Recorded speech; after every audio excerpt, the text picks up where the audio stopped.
पुरुषोत्तम मास महात्म्य 14वां अध्याय। वाल्मीकि मुनि का राजा दृढ़धनवा को पूर्व जन्म का वर्णन। श्री नारायण बोले कि एक दिन चिंताग्रस्त राजा दृढ़धनवा के महल में वाल्मीकि मुनि आए। राजा ने दूर से ही वाल्मीकि मुनि को आता हुआ देखकर शीघ्रता से उठकर भक्ति सहित उनके चरणों में प्रणाम किया। फिर ऋषि को सत्कार कर श्रेष्ठ आसन पर बिठाकर चरणों को अपनी गोदी में ले दोनों हाथों से धोया। फिर चरणोदक को सिर पर धारण करते ही राजा को तोते का वचन याद आया। तो राजा बड़ी मीठी वाणी से बोला कि हे भगवान, अब मैं कृतकृत्य हुआ, मैं बड़ा ही भाग्यवान हूँ।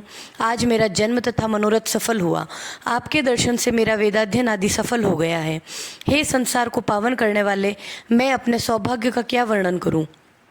श्री नारायण बोले कि मुनिराज से ऐसा कहकर राजा शांत हो गया।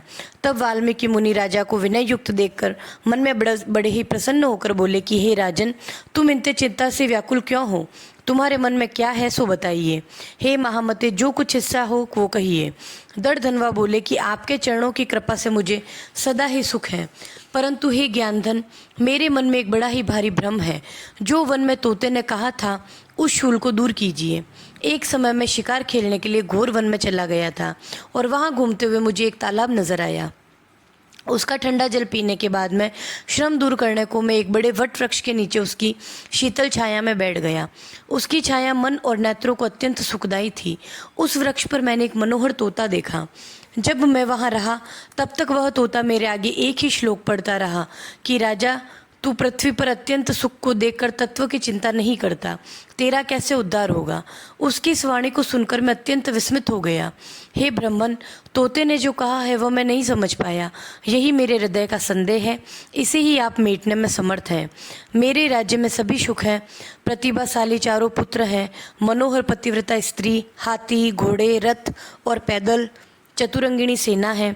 हे ब्राह्मण, सभी अपार समृद्धि है।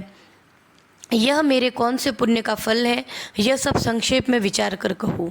वाल्मीकि मुनि राजा का प्रश्न सुनकर प्राणायाम करके 2 घड़ी तक ध्यानावस्थित होकर भूत भविष्य और वर्तमान वेता हाथ में लिए दर्पण की भांति विश्व की होने वाली सभी घटनाएं देखकर हृदय में निश्चिंत करके राजा से बोले कि हे राजन, आपने अपने पूर्व जन्म के चरित्र का विवरण सुनो। हे राजेंद्र, पूर्व जन्म में आप द्रविड़ देश में सुदेव नाम के ब्राह्मण थे। ताम्रपर्णी नदी के किनारे रहते थे। आप बहुत ही धर्मात्मा, सत्यवादी, संतोषी, वेदाध्ययन करने वाले हरि भक्त थे। अग्निहोत्र आदि यज्ञों द्वारा आपने हरि को प्रसन्न किया था। आपके सर्वांग सुंदर उत्तम गुण वाली गौतम ऋषि की पुत्री गौतमी नाम की सर्वश्रेष्ठ स्त्री थी।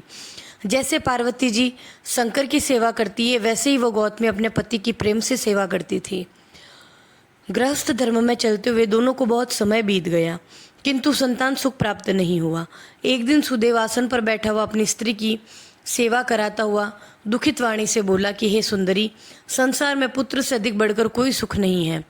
तप और दान से उत्पन्न पुण्य परलोक में सुख देता है, किंतु शुद्ध कुल में उत्पन्न हुई संतान इस लोक और परलोक दोनों में सुख देती है।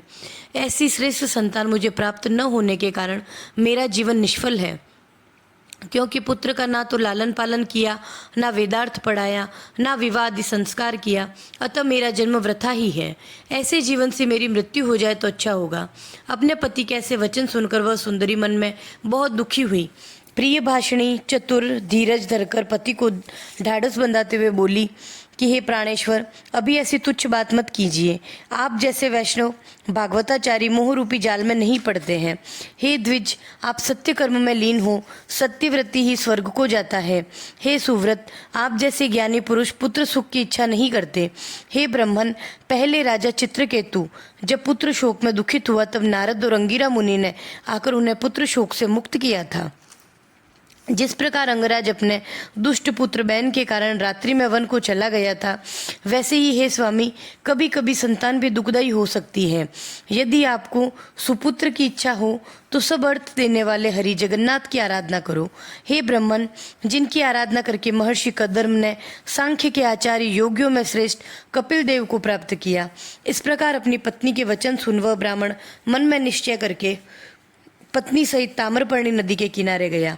वहां जाकर पुण्य तीर्थ में स्नान कर महान तप करने लगा। 5-5 दिन में सूखे पत्तों का आहार कर जल पीता था।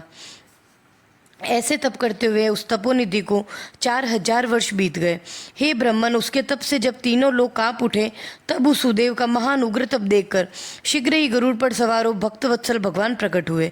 श्री नारायण बोले कि नवीन मेघ के तुल्य वर्ण वाले विश्व रक्षक, जगत के पालन करता, 4 भुजा वाले, अति प्रसन्न मुरारी के दर्शन करके बड़े ही हर्ष से सुदेव ब्राह्मण ने भगवान मुकुंद को साष्टांग प्रणाम किया। बोलिए पुरुषोत्तम भगवान की जय।